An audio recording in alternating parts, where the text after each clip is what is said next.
नमस्कार दोस्तों। उम्मीद करते हैं आप लोग अच्छे होंगे।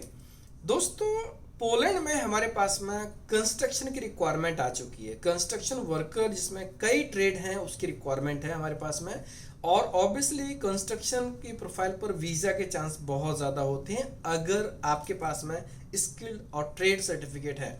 तो दोस्तों, जो लोग भी ये रिक्वायरमेंट सबके लिए है, इंडिया, नेपाल, बांग्लादेश, श्रीलंका, कोई भी कैंडिडेट इसमें अप्लाई कर सकते हैं अगर उनके पास रिलेवेंट 3 साल से ज़्यादा का एक्सपीरियंस है और सपोर्टिंग डॉक्यूमेंट्स हैं एंड वर्किंग वीडियो प्रोवाइड कर सकते हैं, वो इसमें अप्लाई कर सकते हैं। Basic English means English actually basic इतना मोबाइल चलाना आता है तो भी आप इसमें अप्लाई कर सकते हैं। इसमें कोई इंटरव्यूज नहीं होते हैं, आपके वर्किंग वीडियो डॉक्यूमेंट्स की बेस पे सीवी सिलेक्शन होता है।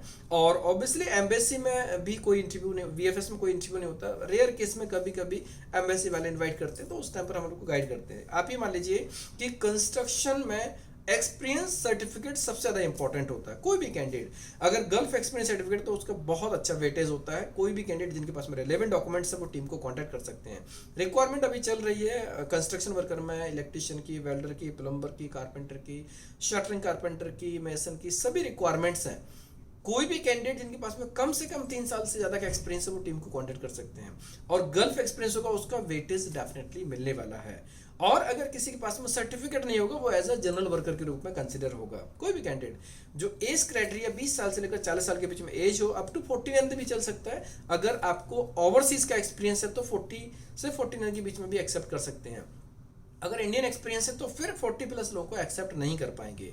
ईसीआर हो, ईसीएनआर, दोनों पासपोर्ट होल्डर इसमें अप्लाई कर सकते हैं। रिक्वायरमेंट अभी चल रही है। सैलरी की बात करें तो कंस्ट्रक्शन में सैलरी का रेंज बहुत ज़्यादा होता है, मतलब कि 1,25,000 से लेकर 2,50,000 के बीच में सैलरी का रेंज हो जाता है। डिपेंड करता है आपको कितना एक्सपीरियंस है, उसके हिसाब से आपको वहाँ पर ऑफर मिलता है। और सबसे इंपॉर्टेंट चीज़, जब यहाँ से जाते हैं तो सबकी सैलरी लगभग बिगिनिंग वाली होती है। वहाँ पर जाने के बाद में आपका स्किल टेस्ट होता है, स्किल टेस्ट क्वालिफाई करेंगे, उसके बाद में आपकी सैलरी वो कंसिडर होगी जिस पे आप डिजर्व करते हैं। तो ऑब्वियसली ये सैलरी की रेंज जो होती है वो 1.25 लाख से लेकर 2.5 लाख के बीच में सैलरी होती है। और ये वर्किंग टाइम, वर्किंग आवर्स के हिसाब से भी रहती है। तो जो लोग भी स्किल्ड हैं, अपनी क्वालिटी को कॉन्फिडेंस है, तो डेफिनेटली टीम को कॉन्टेक्ट कर सकते हैं। और सबसे इंपॉर्टेंट चीज़ है स्किल्ड कैटेगरी का वीज़ा अप्रूवल बहुत अच्छा होता है। तो जो लोग भी जिनके पास में रिलेवेंट क्वालिफिकेशन है, मीन्स क्वालिफिकेशन का मतलब कि आपके पास डॉक्यूमेंट, जो डॉक्यूमेंट है आपका, जैसे ट्रेड सर्टिफिकेट है, स्किल सर्टिफिकेट है और वर्किंग वीडियो है, तो डेफिनेटली आपको टीम को कॉन्टेक्ट कर सकते हैं। कम से कम 3 साल से ज़्यादा का एक्सपीरियंस सर्टिफिकेट रिक्वायर्ड है। जो लोग भी चैनल पे आए सभी काम सफल हो, सबका मंगल हो।